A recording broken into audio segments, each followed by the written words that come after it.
50分钟精读一部书。今天咱们读《史记》。很多人一听这俩字，第一反应就是摇头，心里嘀咕，都2000多年前的老古董了，满篇文言文讲的全是帝王将相，跟我这1个月死工资几千块钱有什么关系？跟我天天被老板刁难，被房贷压得喘不过气有什么关系？你可能觉得翻这种供在书架高处落灰的大部头，还不如刷2眼教人搞钱的短视频来得实在。如果你真这么想，那你算是被那些刻板的教科书彻底骗了。你以为历史写的是高高在上的宏大叙事，错了。《史记》里面写的全是血淋淋的生存游戏和人性最幽暗的那一面。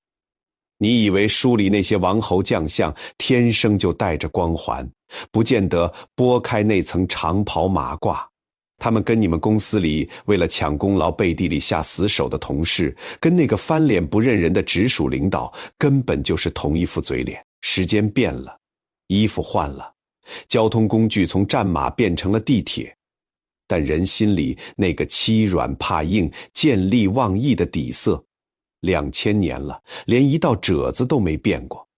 先问你几个问题，你是不是熬得浑身是病？结果年底升职加薪的永远是那个天天在老板面前晃悠，屁本事没有的马屁精。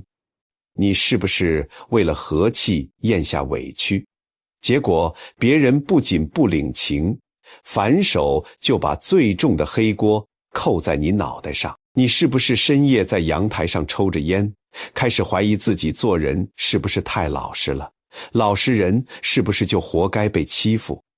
你以为这种深渊般的憋屈只有你一个人在承受吗？2000年前有个老头经历过比你今天惨烈10000倍的绝望，他叫司马迁。在咱们固有的印象里，司马迁是个伟大的史学家，是被供在神坛上的文化伟人。但你把时间拨回2000年前的长安城，在当时主流社会的眼里，司马迁根本不是什么伟人，他是个名誉扫地，连街头小混混都能朝他吐口水嘲笑的倒霉蛋。就因为他在朝廷大会上凭着良心替一个战败的同事说了句公道话，直接触怒了汉武帝这个最高统治者。大老板没有给他个痛快，而是给了他一个最恶毒的惩罚，剥夺了他作为一个男人的尊严，让他当众受了腐刑，从云端跌进最臭的烂泥里，看着那些平时称兄道弟的朋友纷纷落井下石，看着高高在上的权力像碾死一只蚂蚁一样碾碎自己的尊严。那一刻，司马迁看透了那套吃人的规则，他没有像同时代的人那样为了保全面子上吊自杀，他拖着残缺的身体，趴在又黑又冷的牢房里，把满肚子的愤怒和想不通全磨成了一把解剖人性的刀。他发誓绝不给那帮虚伪的成功者唱赞歌，他要把这套庞大的系统是怎么吞噬普通人的，把那些在死局里挣扎、被逼疯，但依然试图反咬一口的活人全部刻在竹简上。所以《史记》根本不是写给死人看的墓志铭，它是司马迁用半条命换来的一部写给现代人的生存指南。它就是要撕开所有的面纱，告诉你，当系统把你逼到死胡同的时候，当善良变成软弱的代名词的时候，一个人该怎么去面对命运的绝杀。顺着老头子沾着血的笔尖，咱们翻开这部书的第1页，他首先写的不是什么王侯将相，而是一个最底层的包工头，在面对冷酷无情的帝国考核死局时，是怎么劈出那不要命的第一刀的。这就要从2000多年前一个下雨的夜晚说起。那时候有个底层的包工头叫陈胜，带着900个被抓壮丁的兄弟去远方服苦役，走到一半天降大雨，路完全没法走。按大秦帝国的死规矩，迟到1天，这900个人全得掉脑袋。横竖都是个死。这个被逼到墙角的底层打工人，决定干一件让整个帝国震颤的事儿。那个下雨的夜晚，地点叫大泽乡。这场雨下得太不是时候，但也下得太是时候了。900个在泥水里冻得瑟瑟发抖的底层百姓，面对的是大秦帝国那套严丝合缝的考核系统。在秦朝，法律不是用来保护人的，是用来把你变成机器零件的。系统无情地判定他们迟到了，不论任何客观原因，900人全部斩首。你闭上眼睛想象那个画面，大雨倾盆，四周是荒郊野外，900个普通人眼里全是对死亡的恐惧。陈胜和吴广2个带队的草根蹲在漏雨的帐篷里，盯着外面的黑夜。陈胜突然转过头，看着吴广说了一句话，2000年后听起来依然让人后背发凉。他说，逃跑抓回来是个死，造反失败了也是个死，横竖都是死，不如干票大的。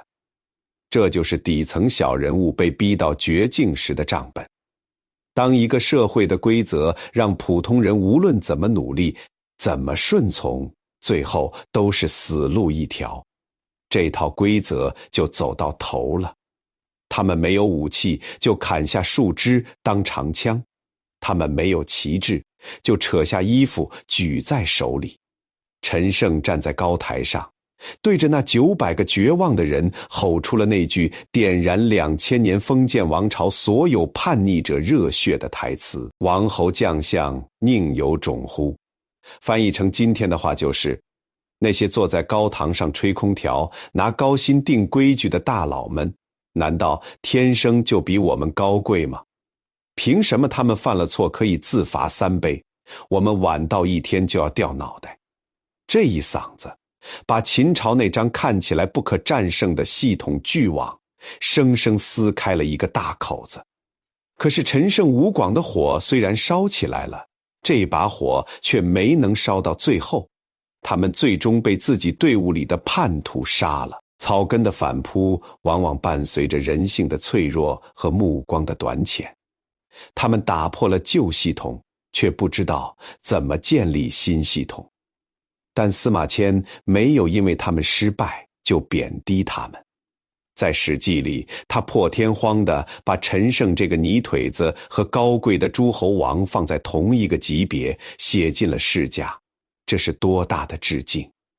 因为司马迁知道，真正伟大的不是你最后有没有当上大老板，而是在所有人都跪着忍受压榨的时候，你敢不敢第一个站起来，指着那个冰冷的系统说一句“我不服”。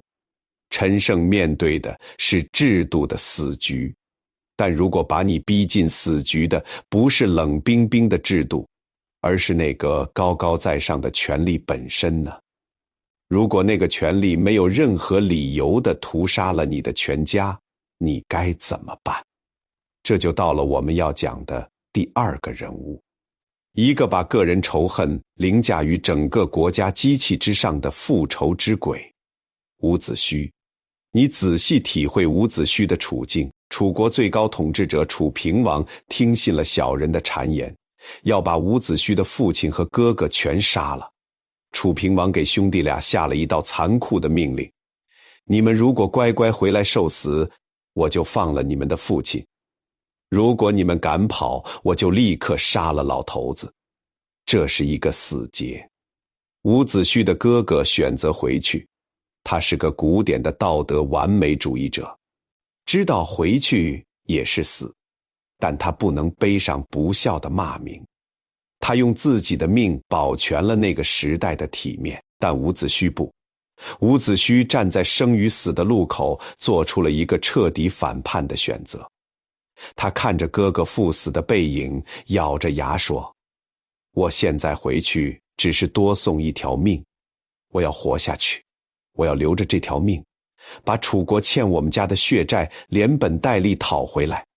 从那一刻起，那个文质彬彬的楚国贵族死了，活下来的是一头为了复仇可以吞噬一切的猛兽。他开始了漫长而绝望的逃亡，全楚国都在通缉他。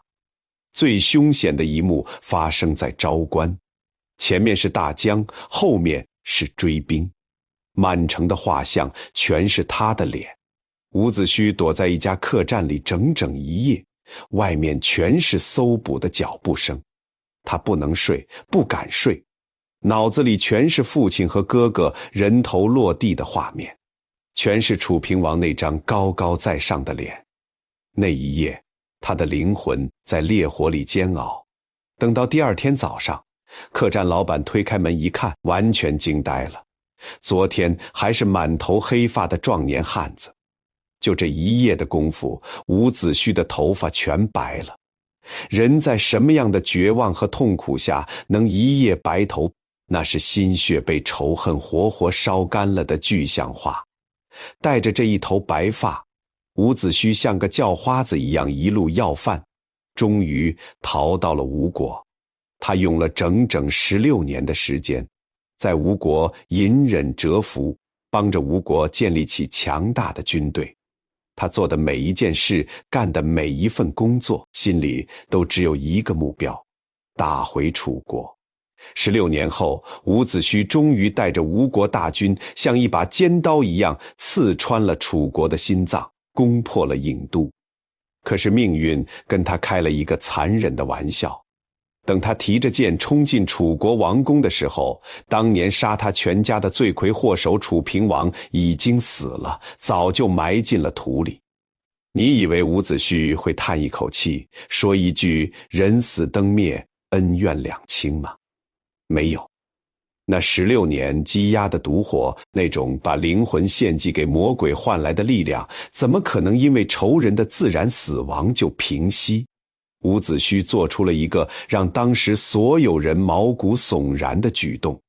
他带人挖开了楚平王的坟墓，拖出那具已经腐烂的尸体，抡起铜鞭，在这具尸体上整整抽了300下，每抽一下都是他父亲和哥哥倒在血泊里的影子，每抽一下都是他在昭关那一夜白头留下的血泪，每抽一下都是对那个草菅人命的最高权力的疯狂审判。有人去劝他说，你这也太过分了，你毕竟曾经是楚国的臣子，干这种事太违背天理了。伍子胥红着眼睛冷冷地回了一句，我已经是日暮途远，所以倒行逆施。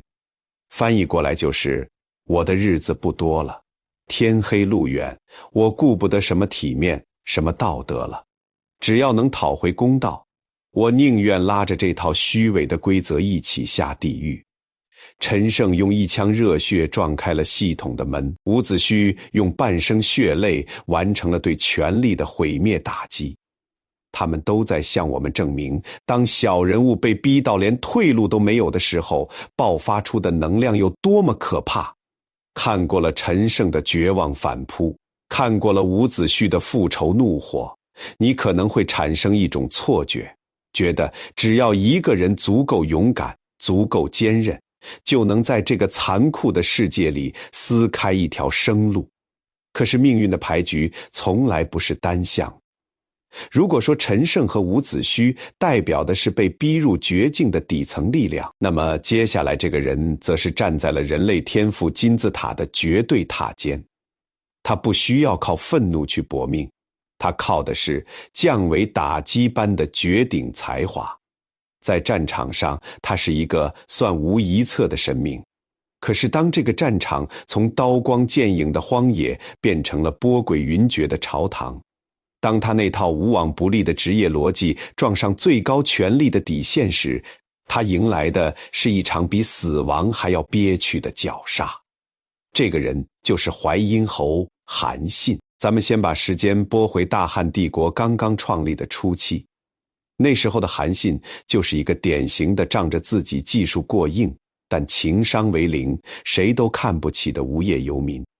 你仔细体会他年轻时在淮阴的处境，他家里穷得揭不开锅，但天天腰里挂把剑，装出一副贵族派头，全村人都讨厌他，没人愿意给他一口饭吃。有一天，街上的一个小流氓拦住他，指着他鼻子骂：你天天挎着把破剑，装什么大尾巴狼？你要是不怕死，就把我刺死；你要是怕死，就从我裤裆底下钻过去。如果是伍子胥遇到这种事，估计当场就白刀子进红刀子出了。但韩信没有，他盯着那个小流氓看了很久，一言不发，然后缓缓弯下腰，趴在地上，当着全街坊邻居的面，从那个流氓的裤裆底下一点一点爬了过去。所有人哄堂大笑，觉得他是个没骨气的懦夫，但他们根本不懂这个天才脑子里在算什么账。在韩信那套精密的大脑算法里，杀一个街头混混自己也要偿命，这个投资回报率太低了。他的命是要留着操盘整个天下的。为了这个终极目标，眼下受一点烂人的胯下之辱，算什么成本？这种为了大局可以咽下一切的绝对理性，铸就了他后来在战场上的无敌，但也恰恰埋下了他日后惨死的伏笔。因为他太相信理性了，他以为只要自己的业绩足够好，老板就一定会按劳分配。他根本不懂人性，尤其是当权者的人性，从来都不是讲理的。后来韩信被萧何这个首席人力资源官发掘，力排众议，推荐给了当时的创业老板刘邦。刘邦给了他大将军的印信，把整个公司的军事业务全权交给了他。韩信拿到兵权后，就像一台开足马力的高精尖仪器，开始了他不可思议的表演。咱们要把显微镜对准他职业生涯中最疯狂，也最能体现他天才本性的一场战役——井空之战。当时的背景是，老板刘邦在前线被项羽打得满地找牙。为了自保，刘邦把韩信手里的精锐老兵全抽走了，只留给他几万个刚刚招募来的新兵蛋子。这帮人昨天还在田里种地，连长矛都不知道怎么握。而韩信接到的考核指标是什么？带着这群市井之徒去攻打拥兵20万的赵国，几万人打20万，还是用菜鸟打正规军？这在任何人看来都是去送死。赵国统帅陈馀是个熟读兵法的书呆子，手握绝对优势，就在井等口这个险要的地方安营扎寨，等着韩信来送人头。你闭上眼睛想象那个令人窒息的夜晚，韩信没有按套路出牌，他在半夜悄悄把队伍拉出狭窄的山道，走到了井孔口的外面。在他们前方是赵国20万大军的连绵营帐，而在他们后方是一条水流湍急的大河。韩信下令全军列阵，背靠大河原地休息。当早晨的太阳升起，赵国军队站在高处往下看，全都笑得直不起腰来。背靠大河等于把自己的退路全切断了，这不就是个不懂军事的傻子吗？可是韩信要的就是这个死局，他太了解自己手里这把牌了。这几万个新兵顺风仗能打，一旦遇到挫折，马上就会作鸟兽散。靠纪律约束来不及，靠画饼激励没用。在20万把明晃晃的钢刀面前，什么招都没用。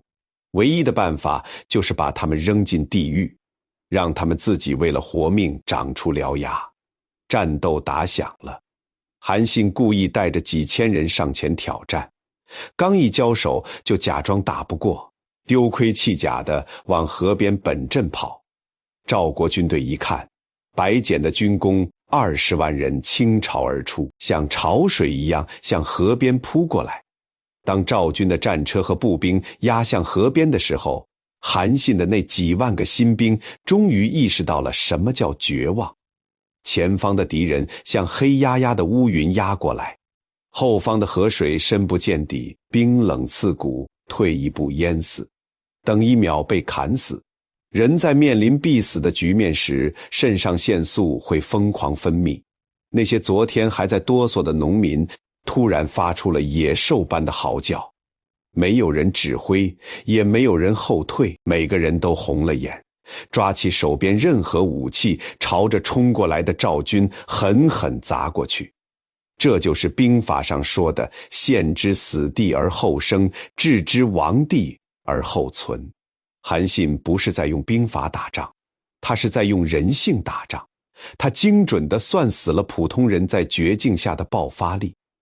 就在赵军被这群不要命的新兵死死拖在河边，怎么也啃不下来的时候，他们突然听到身后大营里传来了巨大的惊呼声。赵军回头一看，魂飞魄散，他们的大营里已经密密麻麻地插满了汉军的红色旗帜。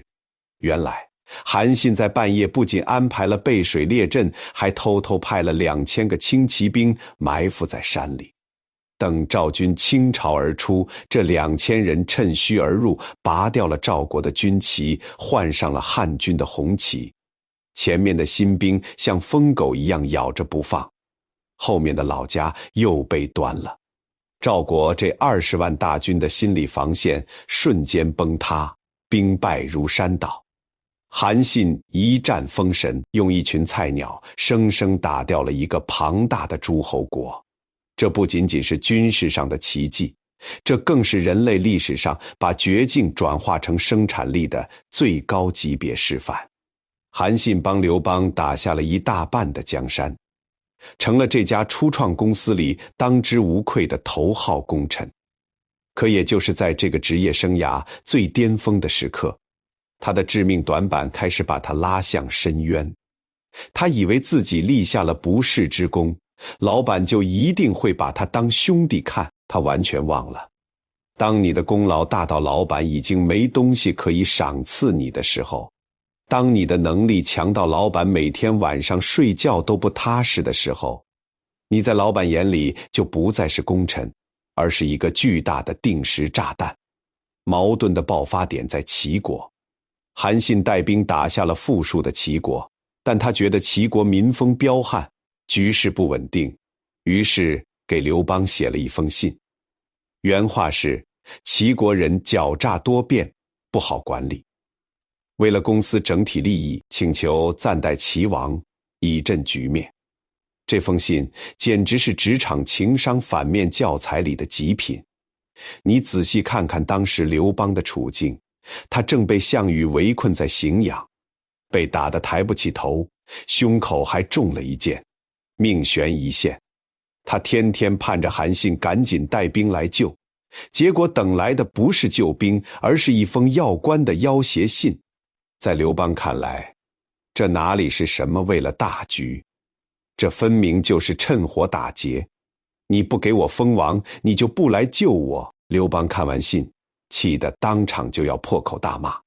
关键时刻，身边的张良和陈平在桌子底下狠狠踩了刘邦一脚。刘邦是什么样的老狐狸，被踩了这一脚，瞬间清醒了。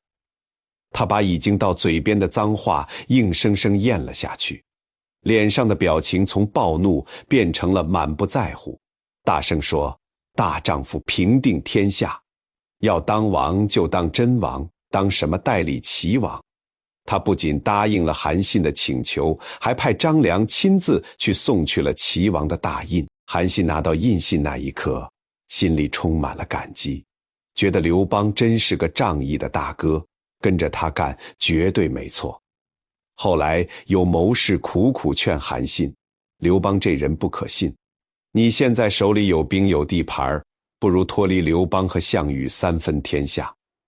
韩信是怎么回答的？他说：汉王对我太好了，把他的车子给我坐，把他的衣服给我穿，把他的饭食给我吃，我怎么能背叛他呢？你看，这就是顶级技术人才和顶级政治家之间的认知鸿沟。韩信还在算人情账，还在讲古典的义气和忠诚，而刘邦那里早就开始算生死存亡的权力账了。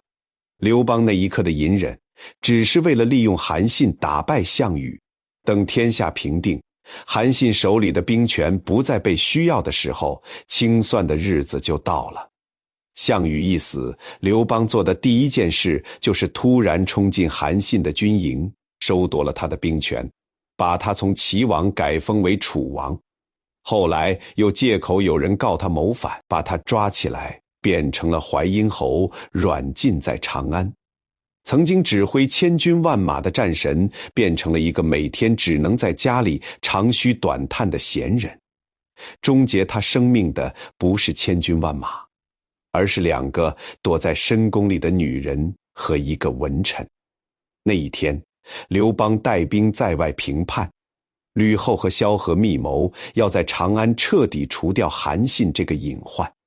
萧何，这个当年把韩信一路捧上神坛的伯乐，亲自上门，假借宫里庆祝皇帝平叛胜利的理由，请韩信进宫。韩信本来称病不想去，但萧何百般劝说，韩信看着这个当年对自己有知遇之恩的老朋友，心软了。他以为不管怎么样，萧何是不会害他的。他错了。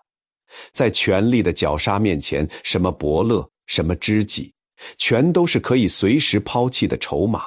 成也萧何，败也萧何。韩信跟着萧何走进了长乐宫，迎接他的是长乐宫中室里那股阴森的冷气。他刚一踏进门，两边的武士就猛扑上来，死死按在地上。吕后甚至不愿意用正规的司法程序来审判他，也不愿意给他一个体面的死法。传说刘邦曾答应过韩信见天不死，见地不死，见铁器不死，所以吕后让人用布袋子把韩信蒙起来，吊在半空中，然后让一群宫女拿着削尖的竹竿，活生生地把他捅死在中室里。一代战神没有死在冲锋陷阵的马背上，没有死在旗鼓相当的对手剑下，而是像一条狗一样，被一群女人用竹竿戳死在一个不见天日的黑屋子里。韩信在临死前突然挣扎着喊出了一句话，他没有骂刘邦无情，没有骂吕后狠毒，也没有骂萧何背叛。他仰着头发出了一声充满血泪的悲叹，我真后悔当初没有听那个谋士的话，落到这群妇人小儿的手里。这难道不是天意吗？这不是天意，这是权力运行的铁律。韩信的死不是因为他造反，而是因为他拥有了随时可以造反的能力。在这个冰冷的系统里，不管你曾经立过多少功劳，不管你的能力有多么无可替代，只要你的存在对系统本身构成了潜在的威胁，系统就会毫不留情地把你彻底清除。这就是司马迁最冷峻的一笔。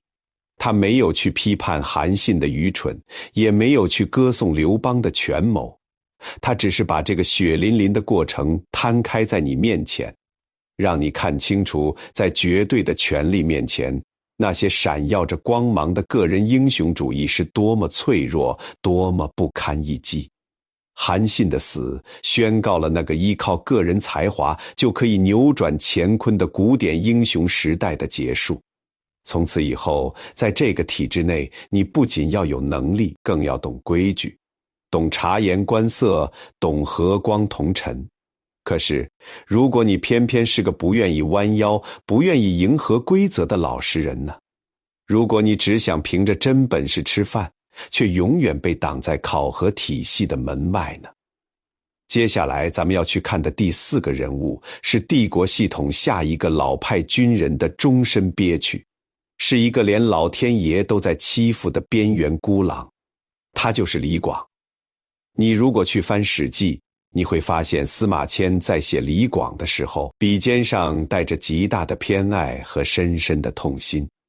司马迁没有把李广写成一个战无不胜的神，他反而花了大量笔墨写李广的倒霉，写他的迷路，写他的常打败仗。为什么？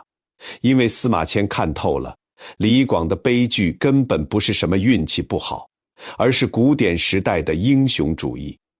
在面对成熟的官僚考核系统时，那场注定失败的惨烈碰撞。用今天的话说，李广就是公司里那种资历最老、业务最拼、冲在第一线，但永远也升不上去的老派技术骨干。他打仗从来不按兵书上的条条框框来，大军在野外扎营，按朝廷的规矩，必须安营扎寨，设立严密的岗哨，每天还要做好详细的文书登记和后勤报表。李广最讨厌这些。他的部队到了哪儿，只要找个有水有草的地方，大家随便一躺就睡，晚上连打巡逻的人都不设，各种复杂的文书档案通通不写。你会觉得这人带兵太乱了吧？可是他的手下偏偏爱死他了。你闭上眼睛体会这样一个画面：大漠里黄沙漫天，部队断水2天了，好不容易找到一口快干涸的泉眼，李广就站在泉眼旁边，看着手下的士兵一个个趴在泥水里喝水。他不说话也不动，只要队伍里还有一个最底层的列兵没有喝到水，李广就绝不靠近那口泉眼半步。吃饭的时候，只要士兵碗里的饭没满，李广就绝对不动筷子。他不是在用什么管理学技巧去笼络人心，他是真的把这些跟他一起出生入死的兄弟当成了人。在那个把士兵当成耗材和数字的封建时代，李广用他那种近乎本能的厚道，维系着人与人之间最原始、最滚烫的义气。所以跟着李广打仗的兵遇到危险从来不逃跑，冲锋的时候全都不要命。大家心里想的就一句话，视为知己者死。可是这种只靠个人魅力和兄弟情谊维系的小团队管理模式，在汉武帝那个追求绝对掌控的庞大帝国里，显得格格不入，甚至刺眼。汉武帝要的是什么？他要的是听话的螺丝钉，是完全服从中央调度，指哪儿打哪儿，严格遵守流程的职业官僚。比如卫青，卫青就是汉武帝最完美的执行者，每次出征安营扎寨，一丝不苟，汇报工作条理清晰。皇帝让他干什么，他绝不含糊，从来不搞什么个人英雄主义。在最高老板的眼里，卫青这样的部门经理用起来安全、顺手、可控。而李广呢，你虽然每次打仗都亲自抡着大刀在前面砍人，但你从来不按公司的流程办事。你的队伍里只认你李将军，不认朝廷的死规矩，这就犯了职场的大忌。所以李广打了一辈子的硬仗，跟匈奴交手70多次，眼看着身边那些靠溜须拍马或者运气好的人一个个都封了侯，而他这个全天下公认的飞将军头发都打白了，依然是个连封侯资格都够不上的中层干部。但他是个武将，他不会写小作文去诉苦，他只想要一个机会，在战场上光明正大地证明自己。这个机会终于在他60多岁的时候来了，就是汉朝对匈奴发动的最浩大的一场终极决战——漠北之战。当时的李广已经到了退休的年纪，汉武帝根本没打算带他玩。李广跑去皇宫，在汉武帝面前苦苦哀求，他半辈子没求过人，为了这次出征，他把老脸都放下了。汉武帝表面上被他感动了，答应让他跟着卫青一起出征。可是在李广满怀希望转身上马的时候，汉武帝偷偷给卫青发了一道密令，字字诛心。李广这个人老了，而且运气太差，打单于的核心任务千万不要让李广去主攻，万一他那倒霉运气坏了，国家大事怎么办？你看，这就是体制的傲慢与偏见。当系统想要边缘化一个人的时候，连运气不好都能成为堂而皇之的理由。大军开到沙漠边缘，准备包抄匈奴单于的主力。李广早就摩拳擦掌，准备在正面战场上跟单于决一死战。可是就在出兵的前一晚，卫青的军令到了。卫青完全执行了汉武帝的命令，他没有给李广主攻的任务，而是命令李广带着部队去走东路，从侧面迂回包抄。东路是什么概念？那是漫无边际，没有任何地标，连向导都没有的荒漠死地。这哪里是什么迂回包抄？这分明就是明升暗降，彻底把你踢出核心业务圈。李广拿到军令的那一刻，整个人都在发抖。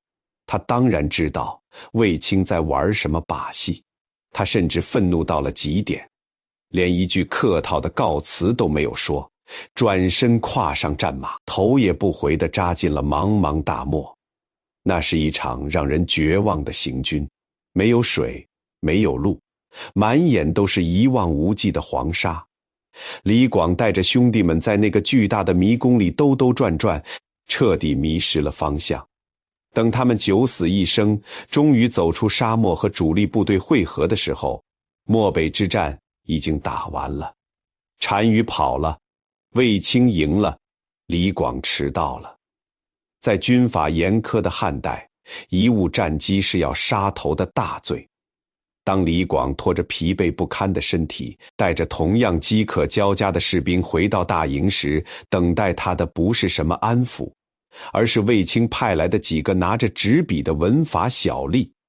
这些干瘪的官僚板着脸，拿着朝廷的考核表格，冷冰冰地质问：为什么会迷路？责任在谁？是谁指挥失误？请李将军立刻跟我们去军法处，当面把案卷作实，签字画押，我们要向朝廷汇报。这一刻，李广心里的那根弦彻底断了。他可以面对匈奴的千军万马不皱一下眉头，他可以被乱箭射中不喊一声痛，但他真的受不了了。他受不了自己拼了一辈子的命，最后却要站在几个从来没有上过战场的底层文书面前，去解释自己为什么迷路，去接受那种扒皮抽筋般的尊严羞辱。李广把手下的军官都叫过来，看着那些跟他在沙漠里走了好几天，从鬼门关闯回来的汉子们，此刻全都红着眼圈。李广长长地叹了一口气，那声音里没有愤怒，只有一种看透一切的苍凉。他说：我从年轻的时候跟匈奴打仗，大大小小打了70多场，今天好不容易有机会去面对单于，可是大将军却让我去走那条根本不认识路的东道，最后迷了路，这难道不是天意吗？然后他说出了那句让2000年来无数英雄好汉落泪的遗言：我李广今年已经60多岁了，我实在没有力气，也放不下这张老脸，再去面对那些拿笔杆子的刀笔小吏了。说完这句话，李广缓缓拔出腰间的佩剑，往自己的脖子上一抹，鲜血喷涌而出，染红了漠北的黄沙。一代飞将军没有死在敌人的刀下，而是死在了自己人冰冷的考核制度和无情的倾轧之下。当李广自刎的消息传出后，整个军营沸腾了，那些5大3粗的汉军士兵全都扔下武器，跪在沙地上嚎啕大哭。这哭声传回长安，传到大街小巷，那些连李广面都没见过的普通老百姓，不论男女老少，也全都忍不住流下了眼泪。司马迁在写下这段历史的时候，心也是在滴血的。他借用了孔子的一句话来评价李广：其身正，不令而行；其身不正，虽令不从。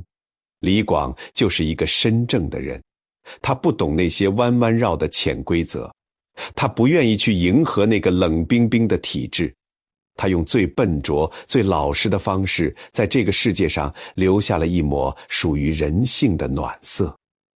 虽然这抹暖色最后被系统冷酷无情地绞杀了，但老百姓的眼泪证明了公道自在人心。咱们讲了韩信的天才，讲了李广的憋屈，他们都是在大汉王朝这套系统建立之后被碾碎的人。但你有没有想过，这套冷血务实的系统当年是怎么建立起来的？它又是踩着谁的尸骨爬上历史舞台的？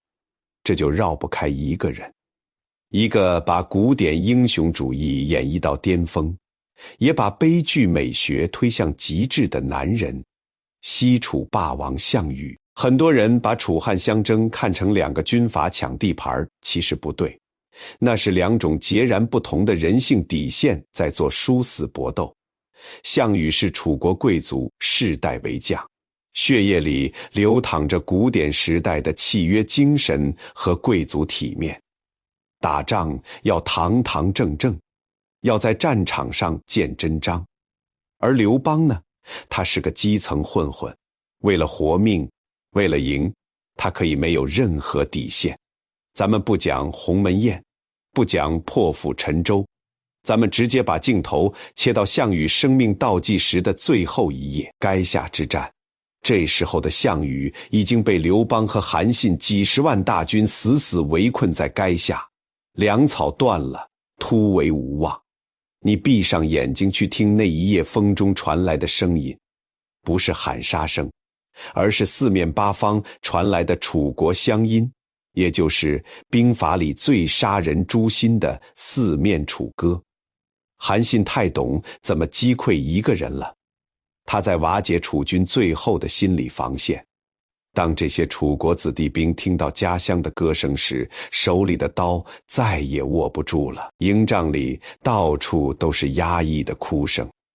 项羽坐在大帐里喝着闷酒，看着身边陪伴了自己一辈子的两个最爱，一个是绝世美人虞姬，一个是叫乌堆的战马。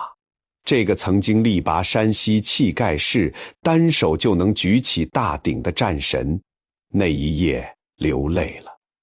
他唱了一首歌：力拔山兮气盖世，时不利兮骠不逝，骠不逝兮可奈何，虞兮虞兮奈若何。这是何等绝望的铁汉柔情。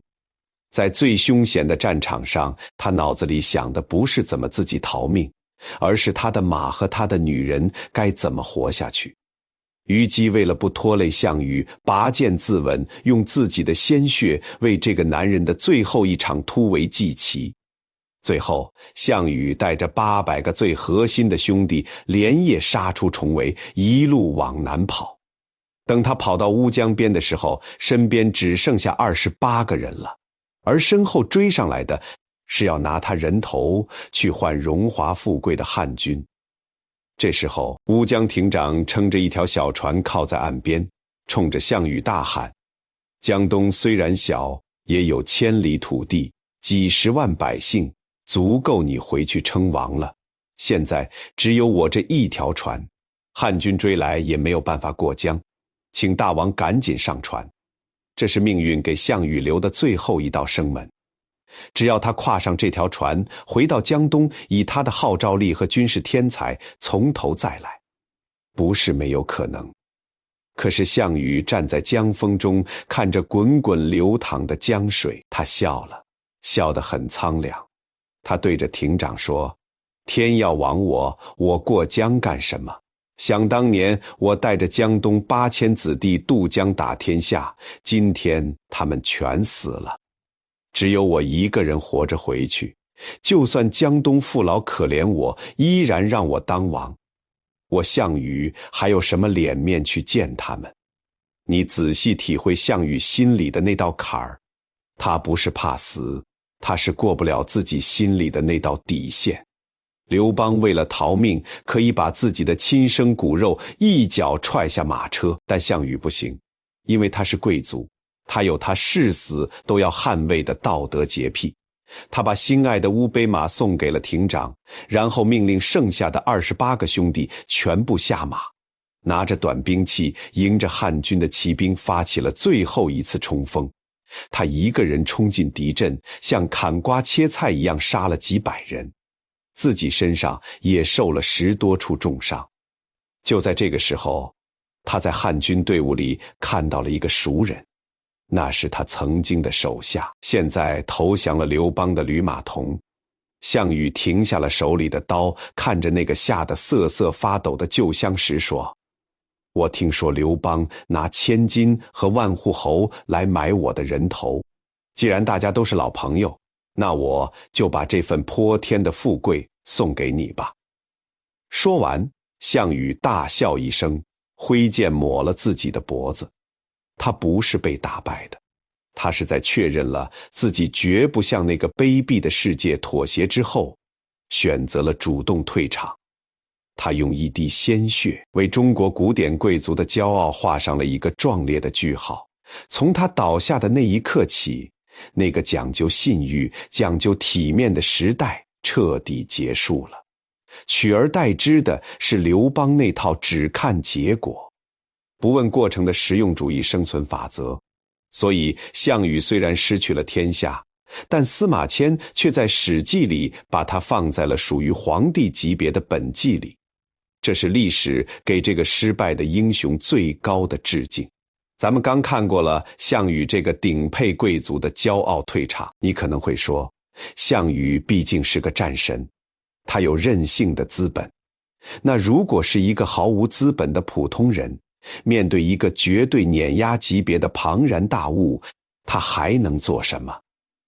这就引出了我们在《史记》里的最后一个人物，《刺客列传》里那个提着一把淬了毒的匕首走向帝国最高权力中心的男人——荆轲。很多人觉得荆轲刺秦王就是一个惊险的动作片，但在司马迁的笔下，这是一个微不足道的小人物。为了报答一份知遇之恩，去完成一场注定失败的极限1换1。你仔细体会荆轲当时的处境，燕国是个马上就要被秦国兼并的弱小国家，老板太子丹急红了眼，把所有的宝都压在了荆轲这个临时找来的外包杀手身上。荆轲是个什么人？他平时喜欢喝酒，喜欢跟朋友在街上唱歌，唱着唱着就抱头痛哭。他不是那种冷血无情的职业杀手，他是一个情感丰富，甚至有些优柔寡断的普通人。但他接下了这个不可能完成的绝命任务。为了让秦王相信他，他必须带上2样敲门砖，一样是燕国最肥沃的土地地图，另一样是秦国正在重金悬赏的叛将樊须的人头。土地好办，但人头怎么拿？荆轲不忍心去杀一个已经走投无路来投靠燕国的人，他做了一件让所有人都震撼的事。他直接跑到樊期面前，把刺杀计划和盘托出。他说，现在只有借你的人头一用，才能有机会靠近秦王，替你报仇，替天下人报仇。樊肯期听完，没有任何犹豫，直接拔出剑抹了自己的脖子。你闭上眼睛想象一下，那是何等惨烈的信任。荆轲手里捧着的不是一颗人头，那是千千万万个被大秦帝国逼到绝路的人共同凝结成的一股玉石俱焚的怒火。带着这份沉甸甸的怒火，荆轲出发了。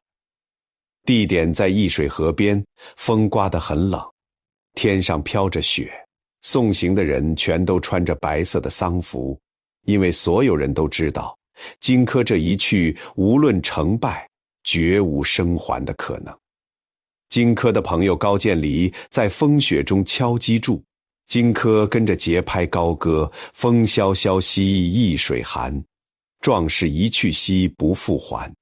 他连头都没有回，就踏上了去往咸阳的马车。后来的故事大家都知道了。在秦国那座宏大威严的宫殿里，在文武百官的注视下，荆轲缓缓展开那卷地图，地图展到了尽头。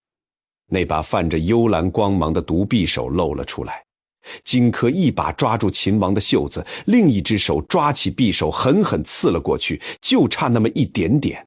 历史的轨迹差点就被这个小人物彻底改写了。但现实不是爽文，秦王挣脱了袖子，拔出了长剑，砍断了荆轲的左腿。荆轲倒在血泊里，用最后的一丝力气把手里的匕首当成飞镖掷向秦王，匕首擦着秦王的耳朵飞过去，死死钉在了铜柱上。荆轲靠在柱子上，看着惊魂未定的秦王和周围涌上来的卫兵，他笑了。他在临死前没有求饶，也没有恐惧，只是大声骂了一句：我之所以没有直接刺死你，是因为我想活捉你，逼你签下退还土地的合约。这就是司马迁为什么要给荆轲立传的原因。荆轲失败了，他没能阻止秦国统一天下的脚步，他就像一只螳螂，张开双臂去挡一辆狂奔的战车。在系统和历史的车轮面前，个人的勇武显得那么苍白无力。但司马迁告诉你，成败不是评价一个人的唯一标准。在那个所有人都对绝对权力跪地求饶的时代，偏偏有这么一个手无寸铁的普通人，敢于拿着一把短剑，向那个不可一世的庞大系统挥出最决绝的一击。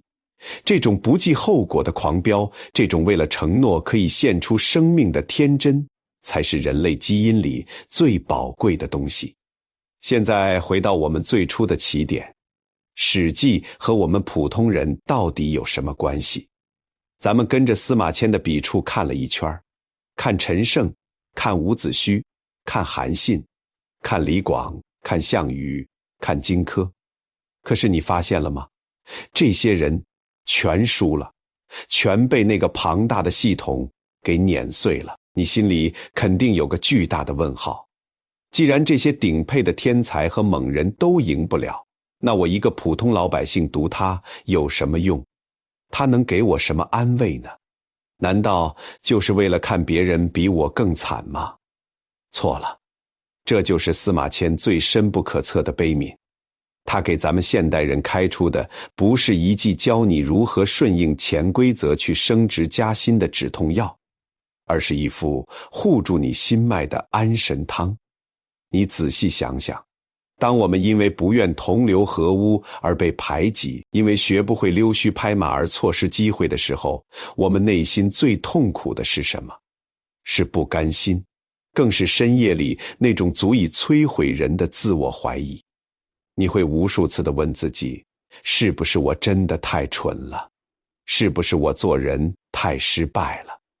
是不是我只要低下头，弯下腰，学会像那些烂人一样去迎合规则，我就能活得像个人样？这时候，司马迁提着灯笼走过来了，他指着竹简上的韩信和李广，冷冷地告诉你，你看那个打仗像神一样聪明的韩信，他为了大局委曲求全了吗？他最后不还是死在了长乐宫的黑屋子里？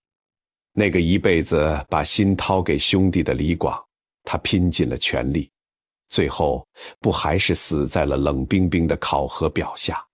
这说明什么？这说明很多时候，你的失败，你的不如意，根本就不是你的错，那是这套冰冷无情的系统本身的恶。如果在这个糟糕的游戏里，你要想赢，就必须切掉自己的良知，出卖自己的尊严，变成一个你曾经最恶心的人。那这种赢又有什么意义呢？这才是《史记》给咱们现代人最大的安抚。他在用52万字的血泪告诉你，你今天在这个社会上混得不如意，没挣到大钱，没爬上高位，可能恰恰是因为你像项羽一样有道德洁癖，你像李广一样心里还藏着那点可笑但高贵的厚道。你的拧巴，你的痛苦，正是因为你还是个有血有肉的人。你没有把自己异化成那台运转机器上的冷血零件。现实的历史永远是刘邦那样，为了赢可以不择手段的人拿走所有的红利。但司马迁用他残缺的身体，硬生生地砸出了一个平行的精神宇宙。在这个宇宙里，他把最高的敬意，把2000年来最滚烫的眼泪，全都留给了这些失败者。他是在隔着时空，温柔地抱住今天每一个在深夜里自我怀疑的老实人，告诉你，别怕，也别改。那套吃人的规则，可以拿走你的奖金，可以抢走你的功劳，可以让你在人前显得灰头土脸，但它永远夺不走你内心的那团火，夺不走你作为一个人的尊严和体面。当我们在这泥沙俱下的生活里觉得快要撑不下去的时候，就翻开史记，让这些2000年前的鬼魂陪你喝杯酒。他们会坐在你的对面，拍着你的肩膀说，兄弟，你的委屈我们都懂，干了这杯，咱们堂堂正正地接着活。最后，希望你在认清了生活的残酷之后，依然有勇气护住心里的那点火光，绝不向烂人烂事低头。这就是2000年前那个受了辱的老头留给咱们最高级的精神胜利法。把眼泪擦干，带着这份骨气，咱们勇敢地去面对明天的跌宕起伏吧。